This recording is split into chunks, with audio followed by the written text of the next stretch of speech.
أشهد أن لا إله إلا الله. الحمد للہ نحمده ونصلی علی رسولہ الکریم اما بعد فاعوذ باللہ من الشیطان الرجیم بسم اللہ الرحمن الرحیم تلک الرسل فضلنا بعضهم علی بعض۔ اپریل 2020 رمضان میں انشاءاللہ آج آپ کے سامنے تیسرے پارے کا کچھ خلاصہ پیش کروں گا۔ اللہ تعالیٰ سمجھنے کی، عمل کرنے کی اور مجھے صحیح طرح سے پیش کرنے کی توفیق عطا فرمائے۔ کل کا جو درس تھا اس میں ہم نے داؤد علیہ السلام کے بارے میں پڑھا تھا۔ قرآن میں اللہ نے بیان کیا کہ داؤد علیہ السلام نے جالوت کو قتل کیا، اللہ نے آپ کو ایک بادشاہ بھی بنایا، اللہ نے آپ کو نبوت بھی عطا کی۔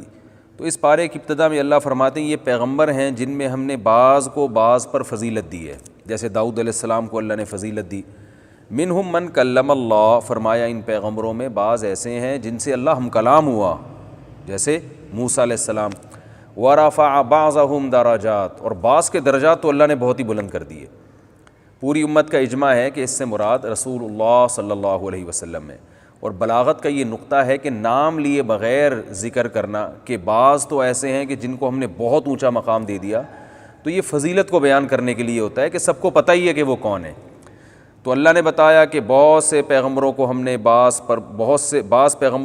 بعض پہ فضیلت دی، بعض کو کلیم اللہ بنایا یعنی موسیٰ علیہ السلام، اور بعض کو تو بہت ہی اونچے مقامات دے دیے۔ تو یہ جو اس سے مراد اجماع ہے کہ نبی صلی اللہ علیہ وسلم ہے، تو آپ کی بہت زیادہ فضیلت بیان کی ہے۔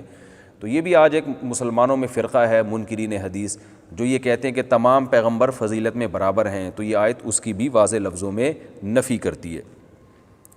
اسی پارے میں اللہ نے اپنی راہ میں خرچ کرنے کا حکم دیا۔ انفقوا مما رزقناکم، اے ایمان والوں جو رزق ہم نے تمہیں دیا ہے اسے ہماری راہ میں خرچ کرو۔ من قبل ان یاتی یوم لا بیع فیہ ولا خلۃ ولا شفاعہ، ایک دن آنے والا ہے کہ کوئی خرید و فروخت نہیں ہوگی، کوئی دوستی کام نہیں آئے گی اور کوئی شفاعت کام نہیں آئے گی۔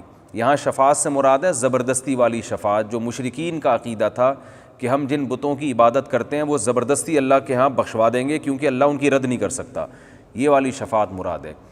اور کافر کی شفاعت نہیں ہو سکتی۔ جو مومن کی شفاعت ہے، جو نبی صلی اللہ علیہ وسلم اور علماء اور بزرگان دین کریں گے، وہ شفاعت قرآن ہی سے ثابت ہے۔ سورہ نبا میں اللہ نے بتایا کہ وہ کیا ہے، وہ آیت ہے کہ یوم یقوم الروح والملائکۃ صفا لا یتکلمون الا من اذن له الرحمن وقال صوابا، کوئی اللہ کے سامنے بات نہیں کر سکے گا، سفارش نہیں کر سکے گا مگر جس کو اللہ اجازت دے۔ تو وہ اللہ اجازت کس کو دے گا؟ پیغمبروں کو اور اپنے ماننے والوں کو۔ اور کس کے لیے دے گا؟ وقال صوابا، اور وہ بات بھی درست کرے، یعنی جس کی شفاعت کی میں اجازت دوں انہی کی شفاعت کرے۔ کس کی اللہ اجازت دیں گے؟ صرف ایمان والوں کی۔ اور کتنی اجازت دیں گے وہ اللہ قیامت میں خود اس کی حد بندی کریں گے، لیکن کافر کی شفاعت نہیں ہو سکتی، اور شفاعت قہری نہیں ہو سکتی کہ آپ شرک کریں اور آپ یہ سمجھیں کہ یہ جو معبود ہے یا جو بزرگ ہیں جن کی عبادت کر رہا ہوں یہ مجھے زبردستی بخشوا دیں گے اور اللہ ان کی رد نہیں کر سکتا، ایسا نہیں ہے۔ اسی پارے میں آیت الکرسی بھی ہے، اللہ نے اپنی حمد و ثنا کی ہے۔ اللہ لا الہ الا هو الحی القیوم، اللہ وہ ذات ہے جس کے سوا کوئی عبادت کے لائق نہیں، زندہ ہے، ہر چیز کو تھامنے والا ہے۔ میں چونکہ اس کا لفظ بلفظ ترجمہ اس لیے کر رہا ہوں کہ آیت الکرسی بہت پڑھی جاتی ہے اور حدیث میں اس کی بہت فضیلت ہے۔ آپ صلی اللہ علیہ وسلم نے فرمایا اس سے افضل آیت پورے قرآن میں نہیں ہے۔ فرض نماز کے بعد آپ صلی اللہ علیہ وسلم نے فرمایا جو پڑھے گا اسے جنت میں جانے سے کوئی چیز نہیں روک سکتی، اور صحیح حدیث سے ثابت ہے کہ شیطان سے، جنات سے، جادو وغیرہ سے آیت الکرسی انسان کو بچاتی ہے۔ رات کو بھی پڑھ کے سونے کی ترغیب ہے۔ حضرت ابو ہریرہ کا مشہور واقعہ ہے، چونکہ یہ خلاصہ میں پوری تفصیل نہیں بیان کروں گا۔ شیطان ان کو تنگ کرتا تھا انسانی شکل میں آ کے، حضرت ابو ہریرہ نے آیت الکرسی پڑھی اور نبی نے فرمایا کہ یہ شیطان اب راستہ تمہارا چھوڑ دے گا۔ تو شیطان آیت الکرسی سے ڈرتا ہے، تو یہ رات کو بھی سوتے ہوئے پڑھنی چاہیے، دم کرنا چاہیے اس کا اپنے اوپر، اور نمازوں میں بھی اس کی پابندی کرنی چاہیے۔ تو یہ جو آج کل جھوٹے روحانی عاملین بنے ہوئے ہیں نا، الٹی سیدھی چیزیں بتا رہے ہوتے ہیں، ان کے پاس جانے کی ضرورت نہیں ہے۔ کسی پہ جن ہو یا کوئی ایسا مسئلہ ہو جادو، آیت الکرسی پڑھ کے اس پہ دم کریں۔ تو اللہ وہ ذات ہے جس کے سوا کوئی عبادت کے لائق نہیں۔ اور یاد رکھیں جتنا مفہوم ذہن میں رکھ کے جب دم کریں گے تو زیادہ فائدہ ہوگا، اور مفہوم ذہن میں رکھ کے پڑھیں گے تو زیادہ ثواب ملے گا۔ اللہ لا الہ الا هو، اللہ وہ ذات ہے جس کے سوا کوئی عبادت کے لائق نہیں، الحی زندہ ہے، القیوم ہر چیز کو تھامنے والا ہے، لا تأخذہ سنۃ اسے نہ اونگ آتی ہے، ولا نوم اور نہ نیند آتی ہے، لہ ما فی السماوات و ما فی الارض اسی کے لیے ہے جو کچھ آسمانوں میں اور جو کچھ زمین میں، من ذا الذی یشفع عندہ الا باذنہ کون ہے جو اللہ کے سامنے کسی کی سفارش کر سکے سوائے اس کی اجازت کے، جس کی اللہ اجازت دے گا تو اس کی تو سفارش ہو سکتی ہے، باقی کسی کی نہیں ہو سکتی، کسی میں دم نہیں ہے۔ یعلم ما بین ایدیہم وما خلفہم جو کچھ لوگوں کے ماضی میں ان سے پہلے گزر چکا اللہ وہ بھی جانتا ہے، اور جو ان کے سامنے ہے بعد میں آنے والا ہے اللہ وہ بھی جانتا ہے۔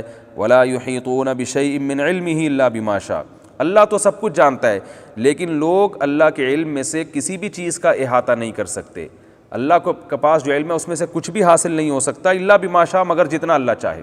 تو آج دنیا میں جتنی بھی نالج ہے وہ اللہ کے علم کا اربواں اور کروڑواں حصہ بھی نہیں ہے، اور یہ بھی وہ ہے جو اللہ نے چاہا ہمیں دے دیا۔ وسیع کرسیہ السماوات والارض اس کی جو بادشاہت کی کرسی ہے وہ آسمانوں اور زمینوں پہ پھیلی ہوئی ہے، ولا یؤودہ حفظہما اور آسمانوں اور زمینوں کی حفاظت اللہ کو تھکاتی نہیں ہے، وہو العلی العظیم وہ بلند مرتبے والا اور عالی شان ہے۔ یہ آیت الکرسی ہے جس کا میں نے آپ کو ترجمہ بتایا، آپ ترجمہ کے ساتھ اس کو یاد کریں اور پھر پڑھیں گے تو انشاءاللہ زیادہ فائدہ ہوگا۔ اسی صورت میں اللہ نے یہ بھی بتا دیا لا اکراہ فی الدین، دین میں زبردستی نہیں ہے، اسلام میں کافر کو گن پوائنٹ پہ مسلمان نہیں کیا جا سکتا، فقط تبین الرشد من الغی اس لیے کہ اللہ فرماتے ہیں سیدھا راستہ اور غلط راستہ بالکل واضح ہے، اسلام اور کفر بالکل واضح ہے، تو اب گن پوائنٹ پہ کسی کو مسلمان بنانے کی ضرورت ہی نہیں ہے، اور جو ہے اتنا واضح ہے کہ جو بھی اس اسلام کے راستے کو فالو نہیں کرے گا وہ اپنی ہاتھوں سے اپنے آپ کو جہنم کے گڑھے میں ڈال رہا ہے، یعنی ہم نے حق اور باطل میں کوئی کنفیوژن چھوڑی نہیں ہے۔ اور آج بھی آپ دیکھ سکتے ہیں اسلام کے حکام کو آپ کمپیئر کریں دیگر مذاہب سے تو دودھ کا دودھ پانی کا پانی ہو جائے گا۔ فَمَن يَكْفُرْ بِالطَّاغُوتِ وَيُؤْمِن بِاللَّهِ فَقَدِ اسْتَمْسَكَ بِالْعُرْوَةِ الْوُثْقَىٰ فرمایا جو اللہ پر ایمان لائے اور شیطان کا انکار کرے، اسلام کو فالو کرے تو ایسے جیسے مضبوط چھلے کو تھام لیا، کوئی دریا میں ڈوب رہا ہو نا اور مضبوط کڑی کو تھام لے تو بچت ہو جاتی ہے۔ تو اللہ فرماتے ہیں یہ دنیا بھی حوادث کا اور شیطانی جو ہے نا اس میں تصرفات ہوتے ہیں، گمراہیاں پھیلتی ہیں، جو اسلام کے چھلے کو پکڑ لے گا تو وہ بچ جائے گا، تو وہ مضبوط چھلا ہے اور مضبوط لگام ہے جس کو پکڑنے سے تمہاری حفاظت ہو جائے گی، لن فصام لہا یہ ٹوٹنے والا نہیں ہے۔ بڑی خوبصورت مثال دی۔ اور اللہ نے یہ بھی فرمایا اللہ ولی الذین آمنوا یخرجہم من الظلمات الی النور ایمان والوں کا اللہ دوست ہے، ان کو گمراہی سے روشنی کی طرف لاتا ہے، یعنی جب آپ اسلام کو فالو کرتے ہیں نا تو آہستہ آہستہ آپ کے سامنے ہدایت کے راستے اور کھلتے چلے جاتے ہیں، حق اور باطل اور ممتاز ہوتا چلا جاتا ہے، اور جو اسلام کو فالو نہیں کرتے تو وہ اور زیادہ گمراہی کی طرف چلے جاتے ہیں۔ اس کی مثال دیکھ لیں آپ، یورپ اسلام کو فالو نہیں کر رہا، کیسے کیسے گمراہانہ قانون بنتے چلے جا رہے ہیں، گے میرج کو حلال کر دیا، کچھ انسانی سوچنے کی بات ہے، شراب حلال ہے، زنا حلال ہے، گمراہی میں پڑتے چلے جا رہے ہیں، اور اب پتہ نہیں کیا کیا چیزیں حلال ہونے والی ہیں، اللہ کی پناہ۔ تو اللہ فرماتے ہیں ایمان والے جو ایمان کو فالو کرتے ہیں روزانہ ان کی ہدایت بڑھتی ہے، اور جو اسلام کو فالو نہیں کرتا وہ گمراہی سے گمراہی کی طرف چلے جاتے ہیں، اور آئندہ اور زیادہ گمراہ ہو جائیں گے وہ۔ اسی صورت میں اللہ تعالیٰ نے ابراہیم علیہ السلام کا جو نمرود سے بحث ہوئی تھی وہ بھی ذکر کی۔ ابراہیم علیہ السلام نے کہا میرا رب جو ہے میرا رب زندہ کرتا ہے اور موت بھی دیتا ہے، تو بادشاہ نے کیا کہا کہ میں بھی تو زندہ کر سکتا ہوں۔ ایک شخص جس کے پھانسی کا فیصلہ ہونے والا تھا اس کو کہا، اس چھوڑ دیا، کہا دیکھو یہ مرنے والا تھا میں نے اس کو حیات دے دی، اور ایک آدمی جو بیچارہ بے گناہ تھا اس کو بادشاہ نے قتل کروا دیا، بولا دیکھو میں تو موت دیتا ہوں۔ تو ابراہیم علیہ السلام نے کہا ٹھیک ہے میرا رب تو مشرق سے سورج نکالتا ہے، تو مغرب سے نکال کے دکھا، تو بیچارہ تو نہیں کہنا چاہیے، وہ جو ہے نا مبہوت ہو گیا۔ اللہ نے اسی میں ایک واقعہ بیان کیا کہ ایک کوئی بزرگ تھے پچھلے زمانوں میں، تو یا کوئی پیغمبر تھے، اس کا قرآن میں ہمیں واضح تذکرہ نہیں ملتا، تو انہوں نے کہا کہ اللہ تو جب ہم ہڈیاں ہو جائیں گے کیسے زندہ کرے گا؟ ان کے دل میں کوئی شبہ یا شک نہیں تھا، بس ویسے ہی اطمینان قلب کے لیے۔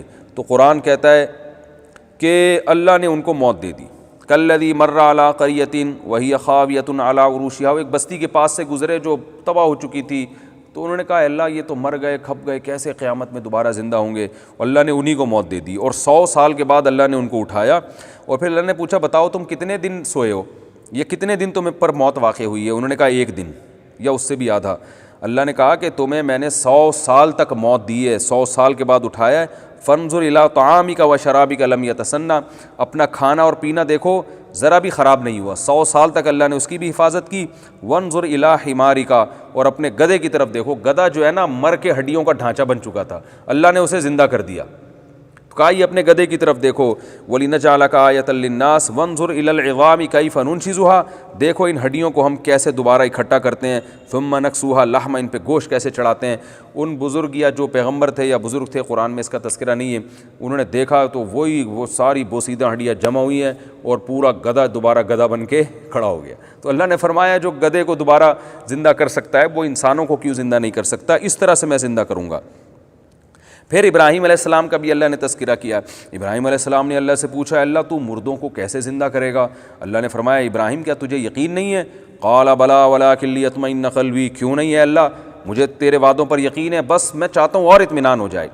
تو اللہ نے کہا خذ اربعۃ من الطیر، اے ابراہیم آپ 4 پرندوں کو لیں، فصرہن الیک، کسی مخصوص آواز سے ان کو مانوس کریں، پھر ان کو ذبح کر کے ان کے گوشت مکس کر کے 4 پہاڑوں پہ، چاروں کناروں پہ، چاروں طرف ان کے ٹکڑے مکس کر کے ڈال دیں۔ پھر کیا کریں آپ کہ ثم اجعل علی کل جبل منہن جزءا ثم ادعہن، پھر جس آواز سے جس پرندے کو مانوس کیا وہ آواز نکالیں۔ جیسے ابراہیم علیہ السلام آواز نکالتے، چاروں پہاڑوں سے اس خاص پرندے کی بوٹیاں اور پر اڑ کے جڑتے اور پرندہ وہ چلتا ہوا چلا آ جاتا ابراہیم علیہ السلام کی طرف۔ تو وَاعْلَمْ أَنَّ اللَّهَ عَزِيزٌ حَكِيمٌ، اللہ نے یہ منظر ابراہیم علیہ السلام کو دکھایا اور فرمایا یقین کر لے اللہ زبردست غالب ہے اور حکمت والا ہے۔ غالب کا مطلب جو چاہے کرتا ہے، مردوں کو بھی زندہ کر سکتا ہے، اور حکمت والے کا مطلب ہر ایک کو زندہ کر کے دکھائے گا نہیں وہ، کیونکہ ایسے سب کو اللہ دکھاتے پھر تو غیب پر ایمان تھوڑی رہا، پھر تو سارے کافر مسلمان ہو جائیں۔ تو اللہ اپنی قدرت دکھاتا ہے جس کو چاہتا ہے، اور جو اصل قدرت اللہ نے دکھائی ہے وہ تو تمہیں پانی سے جب انسان بنایا، نطفے سے انسان بنا دیا، تو یہ قدرت کافی ہے ایمان لانے کے لیے۔ اس صورت میں اللہ تعالیٰ نے اپنی راہ میں خرچ کرنے کی بہت فضیلت بیان کی اور حکم دیا ہے۔ فرمایا مثل الذین ينفقون اموالهم فی سبیل اللہ، جو لوگ اللہ کی راہ میں اپنے مال کو خرچ کرتے ہیں ان کی مثال گندم کے دانے کی طرح ہے، جو ایک دانہ 7 دانوں کو سات جو ہے نا وہ سنبل کو پیدا کرتا ہے، اور 7 جو ہے نا وہ خوشوں کو پیدا کرتا ہے، اور ہر خوشے میں 100 دانے ہوتے ہیں۔ یہ اصل میں ایک مثال دی گئی ہے کہ قرآن و سنت میں آتا ہے کہ جب کوئی صدقہ جاریہ کرتا ہے یا کسی کو کھلاتا ہے تو جتنا خیر اس سے پھیلے گی اس کو بھی اجر ملتا ہے۔ تو اب لوگوں کے ذہن میں اشکال ہوتا ہے کہ بھئی یہ کیسے ممکن ہے کہ ہم نے مثال کے طور پر ایک مسجد بنا دی اور اب اس میں قیامت تک لوگ نماز پڑھتے رہیں گے تو سب کو ثواب ملتا رہے گا، ہم نے دینی مدرسوں میں پیسے دیے، اب اس میں جو طلبہ علم حاصل کر رہے ہیں پھر اس علم سے جو خیریں پھیل رہی ہیں تو قیامت تک ہم کو ثواب ملتا رہے گا، ہم نے کسی کو کھانا کھلایا اور پھر اس سے اس کے جسم میں طاقت آئی اور اس نے کوئی اچھا کام کیا تو ہمیں بھی اس میں کچھ حصہ شامل ہو جائے گا، تو یہ گروتھ کیسے ہوتی ہے؟ تو بہت زیادہ ہو جائے گی۔ تو اللہ نے مثال دی کہ بھائی تم دیکھو دنیا میں نہیں ہوتی ہے، گندم کا ایک دانہ ہوتا ہے۔ اب اگر کسی نے یہ پروسیس نہ دیکھا ہو گندم کے دانے سے پودے گندم اگتے ہوئے، اور آپ اس کو بتائیں کہ یہ ایک دانہ مٹی میں ڈالیں گے اور اس سے سینکڑوں ہزاروں پیدا ہو جائیں گے، تو کوئی مانے گا؟ ہم ابھی اس لیے مان رہے ہیں کہ اپنی آنکھوں سے دیکھ رہے ہیں، ورنہ ایک دانے سے کہاں سینکڑوں، خربوزے کے ایک بیج سے، ایک بیج آپ زمین میں رکھتے ہیں اس سے بیل پیدا ہوتی ہے، اس بیل میں پھر ہر اتنے سینکڑوں خربوزے، پھر ہر خربوزے میں سینکڑوں بیج، پھر ہر بیج میں خربوزہ پیدا کرنے کی صلاحیت، اور پھر ہر خربوزے میں سینکڑوں بیج۔ تو وہ دیکھیں جو آدم علیہ السلام کے دور میں خربوزے کا ایک بیج ہوتا ہوگا اس سے آج کروڑوں اربوں بیج پیدا ہو گئے۔ تو اللہ بتا رہے ہیں کہ جو رب ایک گندم کے دانے سے زمین میں جب ڈالتے ہو اتنے سینکڑوں دانے پیدا کر سکتا ہے، تو وہ تمہارے ایک صدقات و خیرات کو وہ بیج نہیں بنا سکتا کہ تم نے 1 روپیہ دیا اور ملٹی پلائی کرتے کرتے کرتے کرتے اللہ اس کو اتنا بڑھا دے۔ ہمارے ایک شیخ ہیں، حضرت ہیں، ان کو بڑی پیاری بات کی انہوں نے، جن سے میں بیعت ہوں، انہوں نے کہا دیکھیں اللہ نے علماء کو اتنی فضیلت دی ہے کہ جو علماء دینی مدارس میں پڑھاتے ہیں تو ان کو قبر میں کتنا ثواب ملتا ہے، یا جو تاجر دینی مدارس کے ساتھ تعاون کرتے ہیں وہ کس قدر اجر کما لیتے ہیں۔ جو بڑے بڑے مدارس آج چل رہے ہیں جن میں سینکڑوں بچے پڑھ رہے ہیں اور ان کی خیریں پوری دنیا میں پھیل رہی ہیں، مساجد میں وہ امامت کرتے ہیں اور درس قرآن دیتے ہیں، تدریس کرتے ہیں، تو انہوں نے فرمایا کہ کس قدر اللہ نے ان پر فضل کیا کہ وہ مرنے کے بعد بھی ان کی یہ خیر پھیل رہی ہے اور کتنا بڑا اجر قیامت کے دن وہ دیکھیں گے.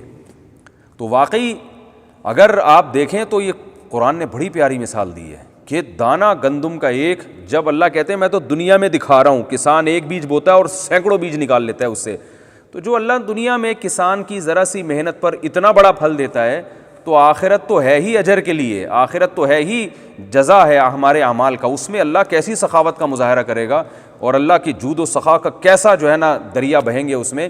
تو اس لیے دل کھول کے اللہ کی راہ میں ہمیں خرچ کرنا چاہیے. جیسے حدیث میں آپ صلی اللہ علیہ وسلم نے فرمایا انفق یا بلال ولا تخش من ذی العرش اقلال، اے بلال خرچ کر اور عرش والے سے غربت اور فقر و فاقہ کا خوف نہ کرنا، تو اللہ کے لیے دے گا تو اللہ بھی تجھے دے گا. تو آج ہمارے اندر یہ جذبہ ختم ہو رہا ہے. بس وہ جو ہے نا جو مسلمانوں میں سخاوت ہوا کرتی تھی، تاجروں میں سخاوت ہوا کرتی تھی، ٹھیک ہے ابھی بھی الحمدللہ بہت ہے، لیکن جو ہم نے اپنے باپ داداؤں کے دور میں دیکھی ہے وہ سخاوت مارکیٹ میں اب تھوڑی سی شارٹ ہوتی ہوئی نظر آ رہی ہے. اسی سخاوت کو مارکیٹ میں دوبارہ لانے کی ضرورت ہے.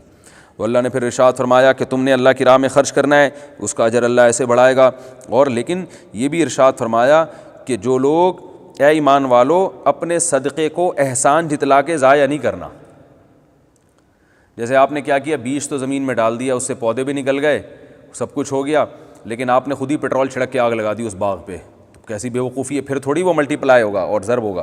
تو اللہ فرماتے ہیں کہ تم نے جو صدقات و خیرات کے ذریعے لوگوں کی نفع رسانی کے لیے جو گلشن اگائے ہیں، اور جو تم نے دینی مدارس یا مساجد یا یتیموں کی کفالت کے ذریعے جو ایک پورا انتظام کیا ہے، اس پہ پیٹرول چھڑک کے آگ نہ لگا دینا.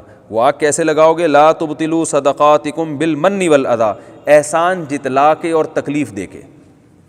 ایک طرف آپ کسی پہ صدقہ کرتے ہیں اور پھر بار بار جتلاتے ہیں. یہ جو گاڑی ہے نا، یہ جو اس کے آج اتنا خوش و خرم گھوم رہا ہے، تو اصل میں راشن میں نے ڈلوائے تھے اس کے گھر میں. یہ جو آج اتنا موٹا تازہ بن کے یہ گھوم رہا ہے نا، اصل میں میرے سارا خرچہ ہے جس کی وجہ سے اس نے یہ پراٹھے کھائے ہیں. جو لوگ کر رہے ہوتے ہیں تو میں نے کیا ہے، یہ مسجد میں نے بنائی، یہ پنکھا دیکھ رہے ہیں نا، یہ میں نے لگوایا ہے. تو بعض لوگوں کی عادت ہوتی ہے. تو اور جو خوددار آدمی ہوتے ہیں، سفید پوش آدمی ہوتے ہیں، آپ ان کو جب کوئی چیز دے کے احسان جتلائیں تو وہ بیچارے شرم سے زمین میں گڑ جاتے ہیں. تو اللہ فرماتے ہیں یہ تکلیف نہ دو کسی کو، اس کا کیا نقصان ہوگا کہ تمہاری یہ نیکی ضائع ہو جائے گی. پھر اللہ نے اس کی آگے ایک بڑی خوبصورت مثال بھی دی ہے. تو وقت کم ہے تو میں آگے چلتا ہوں. اللہ نے اور مزید ترغیب دی کہ دیکھو تم یہ چاہتے ہو کہ بڑھاپے میں تمہارے پاس تمہاری انویسٹمنٹ جو تم نے جوانی میں کی ہے، بڑھاپے میں اس کا پھل کھاؤ. تو جیسے ایک بوڑھا آدمی باغ لگاتا ہے اور بڑھاپے میں اس کا پھل کھاتا ہے گھر بیٹھ کر، تو اسی طرح تم جو کچھ صدقات و خیرات کر رہے ہو نا، اس کا پھل تمہیں جنت میں قیامت میں ملے گا جب میدان حشر میں پریشان ہوں گے لوگ. تو جیسے کوئی یہ نہیں چاہتا کہ بڑھاپے میں میرا باغ جل جائے، تو ایسے ہی تم بھی یہ نہ چاہو کہ تم جو آگے کے لیے انویسٹ کر رہے ہو، تمہاری اپنی نااہلی کی وجہ سے وہ تمہاری انویسٹمنٹ آخرت میں ضائع ہو جائے اور تم دیکھو آخرت میں کچھ بھی تمہیں نہیں مل رہا. تو ایسا عمل نہ کرو. تو علماء نے کہا ہے کہ صدقات و خیرات کی جو برکت ہے نا، دو چیزوں سے ضائع ہوتی ہے. ایک تو احسان جتلانے سے، اور دوسری ظلم کرنے سے. آپ نے کسی غریب کو کھانا تو کھلا دیا، لیکن آپ نے کسی غریب سے نوالا بھی چھین لیا، بہنوں کی وراثت نہیں دی، یا کسی کا قرض دینا تھا وہ آپ نے واپس نہیں کیا. تو آپ ایک طرف ظلم بھی کر رہے ہیں اور ایک طرف احسان بھی کر رہے ہیں. تو پلس مائنس ہوگا قیامت کے دن. عین ممکن ہے اتنے لوگ آپ سے حق مانگنے کے لیے آ جائیں کہ آپ نے جو لوگوں پر احسانات کیے ہیں وہ ساری نیکیاں آپ کو اٹھا کے اہل حق کو دینی پڑیں. جیسے کہ مشہور حدیث ہے کہ اس امت کا مسکین وہ ہے کہ قیامت میں اہل حق آئیں گے، اس سے حق مانگیں گے اور وہاں تو پیسے نہیں چلتے، تو اللہ کہیں گے اس کی نیکیاں لے لو. تو جتنے غریبوں کے کھانے اور وہ جو بہت احسان اور وہ صدقات و خیرات سارے آپ کے ان نیکیوں میں چلے جائیں گے. اہل بہنیں آئیں گی وراثت مانگنے، چھوٹے بھائی آئیں گے وراثت مانگنے، یتیم کا حق مارا، فلاں سے رشوت لی، وہ آئے گا بھائی اس وقت تو میں نے رشوت دے دی تھی، واپس کر میری رشوت. جو بھی ظلم آپ نے لوگوں کے ساتھ کیا ہوگا وہ ساری نیکیوں کی شکل میں واپس. اور نبی نے فرمایا جب نیکیاں ختم ہو جائیں گی، اہل حق آئیں گے کہ اس نے مجھے گالیاں دی، گالی کے بدلے میں بھی نیکی دینی پڑے گی، صرف مال کھانے سے نہیں، کسی کو کسی بھی طرح سے ستایا ہو. تو آپ نے فرمایا جب نیکیاں ختم ہو جائیں گی تو اللہ کہیں گے اب اپنے گناہ اس کے سر پہ ڈال دو، اس نے تمہاری غیبت کی تھی، اتنے گناہ اس کو دے دو. تو فرمایا کہ ساری نیکیاں برباد ہو جائیں گی اور گناہوں کا جو ہے نا ایک گٹھری اس کے سر پہ ہوگی اور گناہوں کا پلڑا جھک جائے گا. اور فمن ثقلت موازینہ، اللہ فرماتے ہیں جس کی نیکیاں بھاری ہوں گی وہ جنت میں اور جس کے گناہ بھاری ہو گئے وہ جہنم میں. فرمایا پیشانی کے بالوں سے پکڑ کے اس کو جہنم میں پھینک دیا جائے گا. تو یہ دو چیزیں ہیں جن سے انسان کی نیکی ضائع ہوتی ہے. اس لیے علماء کہتے ہیں نیکی کرنا بھی کمال، لیکن نیکی کو بچا کے رکھنا اس سے بڑا کمال ہے. تو نیکی کرنی بھی چاہیے اور بچا کے رکھنی بھی چاہیے. پھر اللہ نے ان آیات میں یہ بھی بتایا کہ صدقات و خیرات کا کس کو دینا چاہیے تمہیں، کون ہے صدقات و خیرات کا محل. فرمایا للفقراء الذین احصروا فی سبیل اللہ، وہ فقیر جو اللہ کے راستے میں ہیں. تو جو مجاہدین اللہ کے راستے میں لڑ رہے ہیں تو وہ بھی اس کے سب سے اولین مستحق ہیں. جو زمین میں چل پھر نہیں سکتے، کاروبار نہیں کر سکتے، یحسبہ الجاہل اغنیاء من التعفف، کوئی بھی اللہ کے راستے میں ہو تو فرمایا کہ اور عزت کے ساتھ، ایسے فقیر جو عزت کے ساتھ زندگی گزارتے ہیں ان کے لباس سے، خوراک سے نہیں پتہ چلے گا ان کے، یعنی وہ مانگیں گے نہیں تم سے. لا یسألون الناس الحافا، وہ لوگوں کو پکڑ پکڑ کے مانگتے نہیں ہیں. ٹھیک ہے مانگنے والے کو بھی دینا جائز ہے اگر وہ مستحق ہو، لیکن اولین مصداق وہ سفید پوش لوگ ہیں. تعرفہم بسیماہم، جن کے چہرے سے تمہیں پتہ چل جائے گا کہ یہ غریب ہیں. وہ بتاتے نہیں ہیں لیکن ان کے حالات سے ظاہری تم جاؤ گے تحقیق کرو گے تو پتہ چلے گا کہ یہ غریب ہیں، مسکین ہیں. تو اللہ فرماتے ہیں وما تنفقوا من خیر فإن اللہ بہ علیم، تم جو بھی خرچ کرو گے اللہ جانتا ہے. اور الذین ینفقون اموالہم باللیل والنہار، فرمایا جو لوگ دن رات اللہ کی راہ میں مال خرچ کرتے ہیں. تو پتہ چلا بھئی یہ تو بار بار یہ کام کرنا ہے. سرًا وعلانیۃً، چھپ کے بھی کرنا ہے اور پبلک کو دکھا کے بھی کرنا ہے. یہ عجیب عبادت ہے. جہاں اللہ نے صدقات و خیرات کا ذکر کیا وہاں اللہ نے عموماً یہ بھی ذکر کیا ہے کہ چھپ کے بھی کرو اور لوگوں کو دکھا کے بھی کرو. لوگوں کو دکھا کے اس لیے تاکہ لوگوں کو بھی ترغیب ہو، تو اس میں غریبوں کا فائدہ ہے، اور چھپ کے اس لیے تاکہ اخلاص برقرار رہے. تو دونوں طرح سے ہمیں خرچ کرنا ہے. فَلَهُمْ أَجْرُهُمْ عِنْدَ رَبِّهِمْ، فرمایا ان کو اجر ملے گا. وَلَا خَوْفٌ عَلَيْهِمْ وَلَا هُمْ يَحْزَنُونَ، کوئی خوف نہیں ہوگا نہ یہ غمزدہ ہوں گے. صدقہ کی اپوزٹ ہے سود. کچھ لوگ کیا کرتے ہیں پیسے بچا بچا کے بینکوں سے سود کھاتے ہیں. تو اللہ نے صدقات کی ترغیب دی اور پھر اگلی آیات میں سود کو حرام کر دیا. الذین یاکلون الربا، سود خوروں کا انجام یہ ہوگا کہ قیامت میں ایسے حشر ہوگا جیسے کسی پر جن چڑھا ہوا ہو نا اور اس وہ بدحال ہوتا ہے، یہ حالت ہوگی. اللہ فرماتے ہیں احل اللہ البیع، اللہ نے بزنس کو، تجارت کو حلال کیا ہے. حرم الربا، لیکن سود کو اللہ نے حرام کر دیا ہے.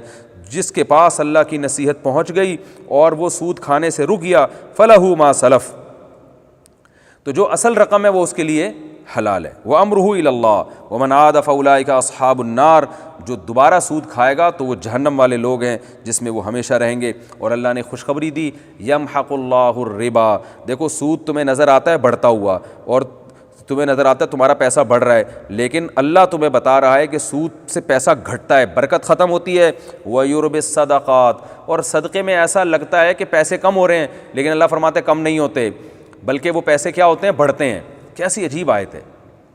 یعنی اللہ نے صدقے کو مثال دی نا گندم کے دانے سے. دیکھیں گندم کا ایک بیج ہم زمین میں ڈالتے ہیں ختم. اب کوئی بیوقوف کسان سے کہے یار تمہارے پاس 10 بیج تھے گندم کے، تم نے زمین میں ڈال کے وہ بھی ضائع کر دیے، ان کے روٹی پکا کے کھا لیتے، تو وہ کہے گا بھائی دیکھنے میں ضائع ہوئے ہیں، لیکن اللہ اپنی قدرت کا کرشمہ دکھائے گا اور ایک ایک سے سینکڑوں گندم نکال کے دکھائے گا. تو صدقے کو بھی اللہ نے گندم کے دانے سے تعبیر کیا. کیا خوبصورت قرآن نے مثال دی ہے کہ تم جب صدقہ دیتے ہو نا تو یہ جو کچھ پیسے جو تم صدقہ دے رہے ہو یہ اصل میں گندم کی بیج کی طرح زمین میں دفن کر رہے ہو، مٹی بنا رہے ہو اس کو. تمہیں نظر آ رہا ہے فنا ہو رہے ہیں، لیکن دیکھو ابھی یہ کیسے اس سے جو ہے نا بہاریں پیدا ہوں گی اور اس سے کیسے مال پیدا ہوگا اور کیسے یہ اور زیادہ مال کو کھینچ کے لائے گا، اس سے پیسے میں اور زیادہ برکت پیدا ہوگی. تو اس لیے اللہ نے فرمایا کہ حرام گھٹتا ہے اور حلال میں اور صدقات میں اللہ برکت پیدا کرتا ہے. اور اللہ نے اس میں مزید پھر سود پر وعیدیں بیان فرمائی. یہ سورہ بقرہ کا اب آخر ہے اور تیسرے پارے کا تذکرہ چل رہا ہے. اسی میں اللہ نے سب سے طویل ترین آیت بھی نازل کی سورہ بقرہ کی. سورہ بقرہ کی سب سے طویل، بلکہ پورے قرآن کی سب سے طویل آیت بھی اسی پارے میں ہے. اور اس پوری طویل ترین آیت میں اللہ نے ایک حکم دیا ہے کہ جب بھی کسی سے پیسوں کا لین دین کرو تو لکھت پڑھت لازمی کرو، زبانی کلامی پہ کام نہیں چلے گا. اس کو کہتے ہیں معاملات کی صفائی. آج یہ غیر مسلموں نے لے لی ہے اور مسلمان ہوائی فائرنگ پہ چل رہے ہیں، ہوائی باتوں پہ چل رہے ہیں. آپ کسی سے حساب مانگ لو، کیا مجھ پہ یقین نہیں ہے، کیا میں 2 نمبر آدمی لگ رہا ہوں؟ او بھائی زبان ہے، بس مسلمان کی زبان ہوتی ہے. بڑے بڑے سودے ہو رہے ہیں. وہ دیکھیں نا مزاربہ اسکینڈل جو چلا تھا وہ کیا تھا، کوئی لکھت پڑھت نہیں, کوئی پتہ نہیں کہ بزنس ہو کہاں رہا ہے, کیا ہو رہا ہے, بھائی کروڑوں روپے لوگوں کے ڈوب گئے. تو یہ ہمارے یہاں ایک المیہ ہے کہ ہم قرآن کو فالو نہیں کرتے. اللہ نے فرمایا جب بھی کسی سے ادھار کا معاملہ ہو فاکتبوہ, قرآن کہہ رہا ہے لکھو, اور خود لکھنا نہیں آتا, بینکم کاتب بالعدل, کسی کاتب کو بلاؤ. پتہ چلا لکھنا یہ بھی ایک فن ہے. ولا یاب کاتب ان یکتب کما علمہ اللہ فلیکتب, جیسے اللہ نے اس کو سکھایا ہے وہ اس علم کے مطابق لکھے. اس سے اکاؤنٹنٹ کی فضیلت معلوم ہوتی ہے کہ لکھنا بھی ہر دور میں ایک فن رہا ہے, ایک سلیقے سے لکھا, ہر چیز کو ایسے تھوڑی لکھ دی جاتی ہے.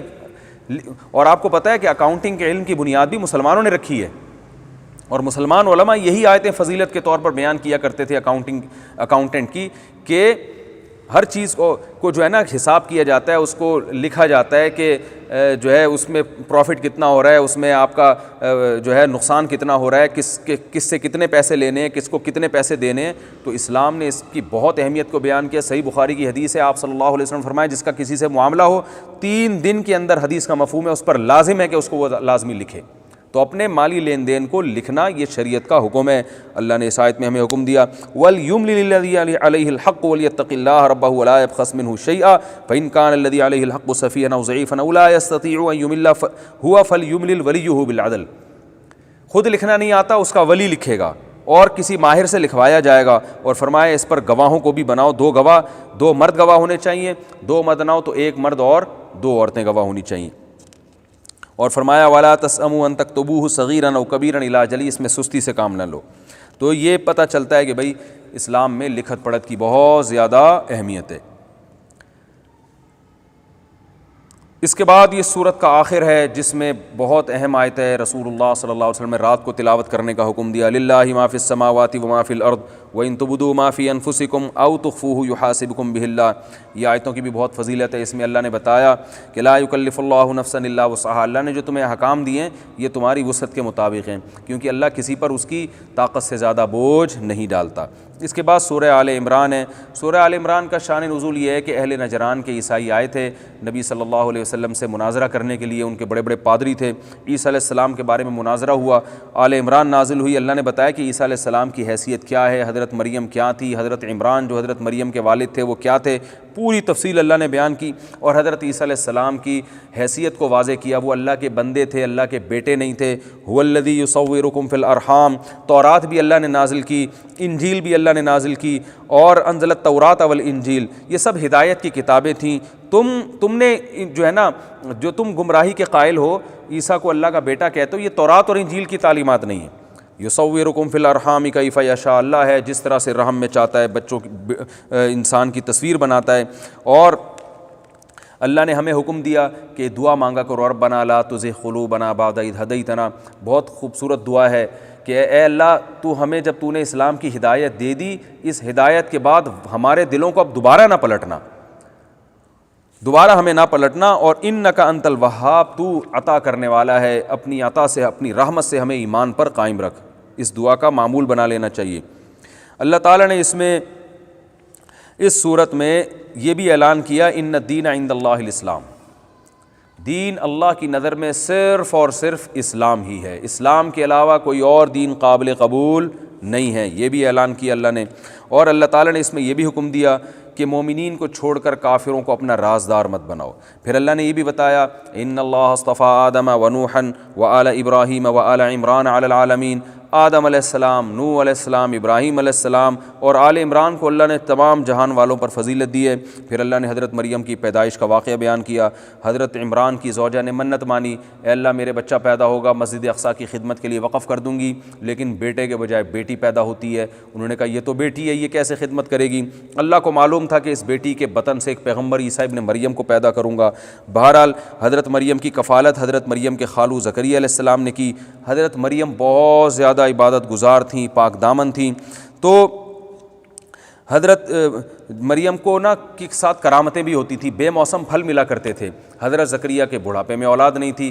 حضرت زکریا جب محراب میں داخل ہوئے تو حضرت مریم کے پاس پھل دیکھا. پھل دیکھتے تھے, پوچھتے تھے یہ بے موسم پھل کہاں سے آتے ہیں. وہ کہتی بھئی اللہ دیتا ہے مجھے اپنی مرضی سے, وہ کسی سبب کا محتاج نہیں ہے. قرآن کہتا ہے ہنالک دعا زکریا ربا, فوراً زکریا علیہ السلام نے اللہ سے دعا مانگی, اے اللہ تو مریم کو بے موسم پھل دے سکتا ہے تو مجھے بڑھاپے میں اولاد نہیں دے سکتا، تو مجھے بڑھاپے میں اولاد چاہیے۔ اور زکریا علیہ السلام محراب میں نماز پڑھ رہے ہیں، فرشتوں نے ندا لگائی کہ ان اللہ یبشرک بیحییٰ، اے زکریا تجھے بیٹا بھی ملے گا، اس کا نام یحییٰ ہوگا، سیدن سردار بھی ہوگا، حصور پاک دامن بھی ہوگا، نبیًا نبی بھی ہوگا۔ تو 3 کوالٹی اللہ نے صفات بیان کی، ایسا بیٹا تجھے ملنے والا ہے۔ زکریا علیہ السلام حیران ہوتے ہیں، اللہ میرے کہاں سے بیٹا پیدا ہو گیا، میں تو بوڑھا ہوں اور میری بیوی بانجھ بھی ہے، بڑھیا بھی ہے، تو میری بیوی جو ہے وہ تو بوڑھی بھی ہے اور بانجھ بھی ہے، میرے کیسے؟ ابھی دیکھیں خود ہی اللہ سے دعا مانگ رہے ہیں، جب قبول ہو گئی تو خود ہی اشکال کر رہے ہیں۔ تو اللہ تعالیٰ نے فرمایا کذالک اللہ یفعل ما یشاء، کہ اسی طرح ہوگا، اللہ جو چاہتا ہے کرتا ہے۔ اور سورہ مریم میں فرمایا کہ میں نے تجھے بھی تو ایک پانی سے پیدا کیا، اس وقت تو کچھ بھی نہیں تھا تو جو اللہ پانی سے انسان کو بنا سکتا ہے وہ بڑھاپے میں اولاد نہیں دے سکتا۔ زکریا علیہ السلام اتنے خوش ہوئے، کہنے لگے اے اللہ جب میری زوجہ کو حمل ٹھہر جائے، تو دیکھیں اس زمانے میں نہ تو الٹرا ساؤنڈ کا کوئی سسٹم تھا، بہت عرصے بعد پتہ چلتا تھا کہ زوجہ کو حمل ہے، تو اے اللہ مجھے اتنی خوشی ہو رہی ہے، کتنے عرصے بعد اولاد مل رہی ہے۔ دیکھیں اس سے پتہ چلتا ہے اولاد کتنی بڑی نعمت ہے، پیغمبروں نے بھی مانگی ہے اللہ سے اولاد۔ تو اے اللہ مجھے پتہ چل جائے کہ میرے اولاد ہونے والی ہے، تو اللہ نے فرمایا آیتک اللہ تکلم الناس ثلاثۃ ایام الا رمزا، اے زکریا تیری زبان بند ہو جائے گی، تو صرف اشاروں سے لوگوں سے 3 دن تک بات کرے گا، جو جب تیرے ساتھ ایسا ہو تو سمجھ لے کہ تیرے ہاں خوشخبری ہے۔ واذکر ربک کثیرا وسبح بالعشی والابکار۔ پھر اللہ نے دوبارہ حضرت مریم کا بیان کیا کہ مریم علیہ السلام جو تھیں ان کو فرشتوں نے آ کے بتایا، یہ الہام ہوتا ہے جو غیر پیغمبر پر بھی ہوتا ہے، کہ فرشتوں نے آ کے بتایا اے مریم اللہ نے تجھے منتخب کر لیا ہے، وطہرہ کی تجھے پاکیزہ بنایا ہے، واصطفیٰ کی علی نساء العالمین تمام جہان کی عورتوں میں اللہ نے تجھے منتخب کیا، اقنوتی لربی کی تو نے اپنے رب کی اطاعت کرنی ہے۔ تو دیکھیں عورت اللہ کی نظر میں بڑی بننا چاہتی ہے تو آج بھی اس کو یہ صفات اپنے اندر پیدا کرنی پڑیں گی۔ واسجدی ورکعی، اور سجدہ کر، رکوع کرنے والوں کے ساتھ، یعنی جیسے دوسرے لوگ رکوع کرتے ہیں تو بھی رکوع کر، تو بھی نماز پڑھ۔ تو نماز کے ذریعے انسان اللہ کا قرب حاصل کرتا ہے۔ اس کے بعد اللہ فرماتے ہیں ہم نے مریم سے کہا کہ فرشتوں نے مریم سے کہا یا مریم ان اللہ یبشرک بکلمۃ منہ، اے مریم اللہ تجھے خوشخبری دیتا ہے ایک کلمے کی، کلمے کا مطلب اللہ کے کلمے سے وہ پیدا ہوں گے، اللہ کے کلام کن کی طاقت سے پیدا ہوں گے، باپ کے بغیر، اس لیے حضرت عیسیٰ کو کلمۃ اللہ کہا جاتا ہے۔ اسمہ المسیح، جن کا نام مسیح ہوگا، عیسیٰ ابن مریم، وہ عیسیٰ ہوں گے ابن مریم ہوں گے، وجیہن فی الدنیا والآخرہ، دنیا میں بھی ان کو عزت دوں گا، آخرت میں بھی ان کو عزت دوں گا، ومن المقربین، میرے قرب والوں میں سے ہوں گے۔ اب حضرت مریم پریشان ہے کہ نہ صرف یہ کہ بغیر شوہر کے بچے کی خوشخبری مل رہی ہے، بلکہ بچے کی یہ صفات بھی ہیں، ان کا نام بھی بتایا جا رہا ہے، اور اللہ نے بتایا وَيُكَلِّمُ النَّاسَ فِي الْمَهْدِ وَكَهْلًا، ماں کی گود میں بھی وہ لوگوں سے ہم کلام ہوگا، ماں کی گود میں باتیں کرے گا وہ، اور ادھیڑ عمر میں بھی باتیں کرے گا۔ حضرت عیسیٰ علیہ السلام کو عیسائیوں سے آپ پوچھیں وہ بتائیں گے کہ ادھیڑ عمر میں پہنچنے سے پہلے ہی اللہ نے آسمانوں پہ اٹھا لیا۔ اس آیت سے بھی صاف پتہ چلتا ہے حضرت عیسیٰ علیہ السلام زندہ ہیں، اگر وہ قرب قیامت میں نازل نہ ہونا ہوتا تو پھر یہ آیت معاذ اللہ جھوٹی ہو جائے گی، غلط ہو جائے گی معاذ اللہ۔ اس لیے اللہ نے فرمایا کہ اب دیکھیں ویسے بھی معجزے کے طور پر ذکر ہو رہا ہے نا کہ عیسیٰ ابن مریم ماں کی گود میں بھی اللہ سے کلام کریں گے، ادھیڑ عمر میں بھی، تو ماں کی گود میں کلام کرنا تو سمجھ میں آتا ہے کہ یہ معجزہ ہے، ادھیڑ عمر میں کلام کرنے کی کیا بتانے کی کیا ضرورت ہے، وہ تو سبھی کلام کرتے ہیں۔ تو اس سے پتہ چلتا ہے کہ یہ بطور معجزے کے ادھیڑ عمر میں کلام کریں گے، اس لیے معجزہ ہے کہ ادھیڑ عمر میں پہنچنے سے پہلے آپ آسمانوں پہ چلے گئے، پھر پتہ نہیں کتنے ہزار سال کے بعد زمین پہ آ کے ادھیڑ عمر کو پہنچیں گے اور لوگوں سے کلام کریں گے۔ تو یہ حضرت عیسیٰ کے حق میں بہت بڑا معجزہ ہے، اس لیے اللہ فرماتے ہیں کہ یہ عام آدمی تو ادھیڑ عمر میں کلام کرتا ہے، لیکن عیسیٰ کا ادھیڑ عمر میں کلام کرنا یہ ایک میری بہت بڑی نشانی ہے جس کی میں تجھے خوشخبری دے رہا ہوں۔ قالت ربی انا یکون لی ولد، میرے کیسے اولاد ہو جائے گی، ولم یمسسنی بشر، مجھے تو کسی انسان نے چھوا نہیں ہے۔ قال کذلک اللہ یخلق ما یشاء، اے مریم اسی طرح اللہ جو چاہے کرتا ہے، اور جب وہ کسی کام کا فیصلہ کرتا ہے کہتا ہے کن فیکون، وہ ہو جاتا ہے۔ پھر اللہ نے فرمایا وَيُعَلِّمُهُ الْكِتَابَ، اے مریم تیرے اس بیٹے کو اللہ کتاب کا علم بھی دے گا، حکمت کا علم بھی دے گا، التورات والانجیل، تورات اور انجیل بھی سکھائے گا اس کو۔ علماء کہتے ہیں یہاں کتاب سے مراد قرآن مجید ہے، اس میں بھی اشارہ ملتا ہے کہ حضرت عیسیٰ قرب قیامت میں نازل ہوں گے، کیونکہ الکتاب کو اللہ نے قرآن سے تعبیر کیا۔ قرآن میں آتا ہے ذالک الکتاب لا ریب فیہ، کیونکہ اللہ نے تورات انجیل کا تو آگے ذکر کر دیا، اب کون سی کتاب رہ گئی، تو ظاہر ہے قرآن رہ گیا اب، تو حضرت عیسیٰ کو قرآن بھی سکھایا جائے گا، کیونکہ وہ اس امت میں نازل ہوں گے اور پھر قرآن کے مطابق فیصلے کریں گے، کیونکہ جب نازل ہوں گے تو اسلام کو فالو کریں گے وہ۔ وَرَسُولًا إِلَىٰ بَنِي إِسْرَائِيلَ، اور اخلق لکم من الطین کہیۃ الطیر، میں ان کو سکھاؤں گا، وہ لوگوں سے کیا کہیں گے، پرندہ بنا کے اس میں پھونک ماریں گے، اور فیکون طیرا باذن اللہ، ایسے ایسے معجزے اللہ بتا رہے ہیں کہ یہ ہوگے تیرے بیٹے کے ہاتھ میں، تو گھبرا نہیں، میں تیری پاک دامنی کو تیرے بیٹے کے ذریعے بیان کروں گا۔ فیکون طیرا باذن اللہ، وہ پرندہ اللہ کے حکم سے صحیح کا پرندہ بن کے اڑنے لگے گا۔ اور ابرئ الاکمہ والابرص واحیی الموتى، برس کے مریض کو، مادرزاد نابینا کو اس کے ذریعے شفا ملے گی، اور مردوں کو زندہ کریں گے اللہ کے حکم سے، اور بہت ساری معجزے ہوں گے، مصدقا لما بین یدی من التوراۃ، تورات کی تصدیق کریں گے۔ یہ سارے احکام اللہ نے بتائے کہ اے مریم میں تیرے بیٹے کو دوں گا۔ اللہ فرماتے ہیں پھر مریم نے، حضرت عیسیٰ جب جوان ہوئے، لوگوں کو تبلیغ کی، تو لوگوں سے کہا، یہودیوں سے آپ کو خطرہ ہوا، تو حضرت عیسیٰ نے کہا من انصاری الی اللہ، کون ہے جو میری مدد کرے گا؟ قال الحواریون نحن انصار اللہ، تو حواری جو حضرت عیسیٰ کے صحابہ تھے وہ کھڑے ہو گئے، انہوں نے کہا ہم آپ کی مدد کریں گے۔ ربنا آمنا بما انزلتا، اور کہنے لگے اللہ ہم تجھ پر ایمان لاتے ہیں۔ ومکروا ومکر اللہ، یہودیوں نے مکر کیا اور اللہ نے بھی ان کے مکر کا جواب دیا۔ کیسے؟ اذ قال اللہ یا عیسیٰ، جب یہودیوں نے حضرت عیسیٰ کو قتل کرنے کا پورا ارادہ کر لیا تو اللہ نے حضرت عیسیٰ کو کہا یا عیسیٰ، اے عیسیٰ، انی متوفی کا، میں تجھے پورا وصول کر لوں گا، ورافعک، یاد رکھیں متوفی کا معنی موت دینا بھی آتا ہے، وصول کرنا بھی آتا ہے۔ یہ جو پروفیسر غامدی صاحب نے اس کا ترجمہ کیا نا موت سے، تو یہ یقینی ترجمہ نہیں ہے، قرآن میں توفا دونوں معنی میں استعمال ہوا ہے، اس میں چونکہ کلپ ریکارڈ کروا چکا ہوں اس لیے میں ابھی اس کی تفصیل میں نہیں جاؤں گا۔ تو یہاں متوفی جو ہے نا، یہ موت کے معنی میں نہیں ہے، یہ وصول کرنے کے معنی میں ہے۔ اس کی دلیل آگے ہی آ رہی ہے، یا عیسیٰ انی متوفی کا ورافعک الیہ، کہ میں تجھے اپنی طرف اٹھا لوں گا۔ تو واو تفسیری ہے، رافعک الیہ صاف لفظوں میں بتا رہا ہے کہ متوفی کا معنی موت دینا نہیں ہے بلکہ اپنی طرف اٹھانا ہے۔ یہ اللہ نے واو کے بعد رافعک الیہ اسی لیے کہا کہ جناب پروفیسر غامدی جیسے لوگ اس آیت سے لوگوں کو مغالطے میں نہ ڈال دیں۔ میں دوبارہ آیت کا ترجمہ کرتا ہوں، یا عیسیٰ، اے عیسیٰ، انی متوفی کا، میں تجھے وصول کروں گا، ورافعک الیہ، اور تجھے اپنی طرف اٹھا لوں گا۔ اگر میرے بھائی موت دے کے وفات ہی دینی تھی تو اپنی طرف اٹھانے کی پھر کیا ضرورت تھی؟ اور آگے آیت سے اور ثابت ہوتا ہے کہ زندہ آسمانوں پر اٹھایا گیا، موت نہیں دی۔ وَمُطَهِّرُكَ مِنَ الَّذِينَ كَفَرُوا، تجھے کافروں سے بچا لوں گا۔ اب آپ بتائیں اگر حضرت عیسیٰ کو موت ہی دینی تھی تو بچے، یا وہ تو پھر بچے نہیں نا، ان کو تو کافروں نے شہید کر دیا ان کو۔ تو مُطَهِّرُكَ مِنَ الَّذِينَ كَفَرُوا، اور میں تجھے پاک کر دوں گا، یعنی بچا لوں گا ان لوگوں سے جو کافر ہیں، ان سے میں تجھے بچا لوں گا۔ اور قرآن میں دوسرے مقام پر اس مضمون کو اور زیادہ اہتمام سے بیان کیا ہے۔ چونکہ ابھی میرا یہ ٹاپک نہیں ہے کہ غامدی صاحب کے نظریے پہ رد کرنا، اس لیے میں ابھی اس کو سرسری طور پہ بیان کر رہا ہوں۔ یہ میں اس لیے کہہ رہا ہوں پھر فوراً شارٹ کلپ آ جاتے ہیں اور لوگ جو ہے نا آدھے دلائل سنتے ہیں آدھے نہیں سنتے، تو پھر وہ ایک تماشا کھڑا ہو جاتا ہے کہ وَجَاعِلُ الَّذِينَ اتَّبَعُوكَ فَوْقَ الَّذِينَ كَفَرُوا إِلَىٰ يَوْمِ الْقِيَامَةِ، اور آپ کے فالوورز کو کافروں پر قیامت تک کے لیے غالب کر دوں گا۔ جو بھی یعنی آپ کو فالو کرے گا تو حجت کی دنیا میں بھی وہ تمام لوگوں پر غالب آئے گا، اور وہ اگر اللہ کے حکام کو فالو کرے گا تو ظاہری اسباب میں بھی تمام امتوں پر غالب آ جائے گا۔ تو جب عیسائیوں نے حضرت عیسیٰ کو فالو کیا تو عیسائیوں کی حکومتیں بھی تھیں اور ان کا دین بھی غالب تھا۔ جب عیسائیوں نے حضرت عیسیٰ کو چھوڑ دیا تو پھر اللہ نے اسلام کی خلافتیں قائم کی، اور ایسی قائم کی کہ پھر اس کے بعد مذہبی خلافتیں آج تک قائم نہیں ہو سکی۔ آج عیسائیوں کے کنٹری تو ہیں لیکن وہ مذہبی ریاستیں نہیں ہیں، جبکہ مسلمانوں کی پوری ریاستیں مذہبی ہیں۔ تو اس لیے آج بھی مذہب کے لحاظ سے اسلام الحمدللہ غالب ہے، چونکہ حضرت عیسیٰ کو فالو کرنے والے مسلمان ہیں، عیسائی حضرت عیسیٰ کو فالو نہیں کر رہے۔ آج بھی جتنا مسلمان حضرت عیسیٰ کو فالو کرتے ہیں اتنا عیسائی فالو نہیں کرتے۔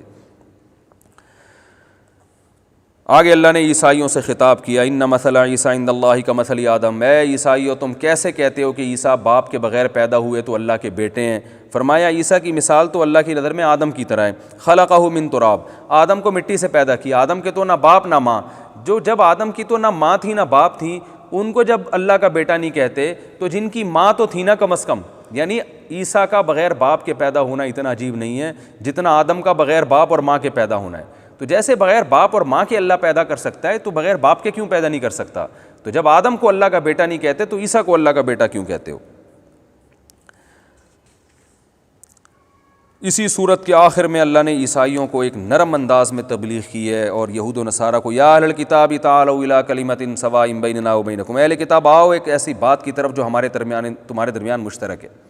توحید پر تو ہم سب جمع ہیں، تمہاری کتابوں میں بھی توحید لکھی ہوئی ہے، تورات میں بھی انجیل میں بھی، تو توحید کی دعوت تو اسلام دیتا ہے، تم صرف زبانی دعوے کرتے ہو، تو ہم تمہیں اپنی کتابوں کو چھوڑنے کا نہیں کہہ رہے، اپنی کتاب ہی کو فالو کرو تو تمہیں پتہ چلے گا کہ اسلام جو باتیں کر رہا ہے تمہاری کتابوں کی بھی حقیقت میں وہی تعلیمات ہیں، تم لوگوں نے اس میں تحریف کر دی ہے۔ آؤ ایسے کلمے کی طرف کہ تمہارے درمیان مشترک ہے، وہ کیا ہے؟ لا نشرک بہ شیئا ولا یتخذ بعضنا بعضا اربابا من دون اللہ، کہ ہم ایک دوسرے کو خدا نہیں بنائیں گے، اللہ صرف اور صرف ایک ہی ہے۔ پھر اللہ نے یہ بھی فرمایا کہ یہ ممکن نہیں ہے لبشر ان یؤتیہ اللہ الکتاب والحکم والنبوہ، کہ اللہ اسے کتاب بھی دے اور نبوت بھی دے، پھر وہ لوگوں کو اللہ سے ہٹا کے اپنی طرف لگانے لگے، یہ کیسے ممکن ہے؟ تو عیسیٰ ابن مریم کو تو پیغمبر بنایا اللہ نے، کتاب بھی دی، تو یہ کیسے ممکن ہے کہ تمہیں اپنی عبادت کی طرف لے آئیں، تم عیسیٰ ابن مریم سے حاجتیں مانگنا شروع کر دو؟ یہ ممکن نہیں ہے، کوئی پیغمبر یہ جرت نہیں کر سکتا، تو عیسیٰ ابن مریم کیسے کریں گے یہ جرت؟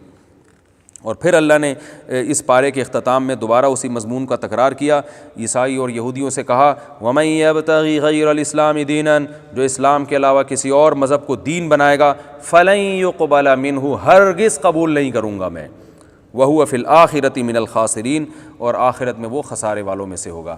اللہ سے دعا ہے کہ جو کچھ کہا سنا اللہ اس پہ ہم سب کو عمل کی توفیق عطا فرمائے، وَمَا عَلَيْنَا إِلَّا الْبَلَاغُ۔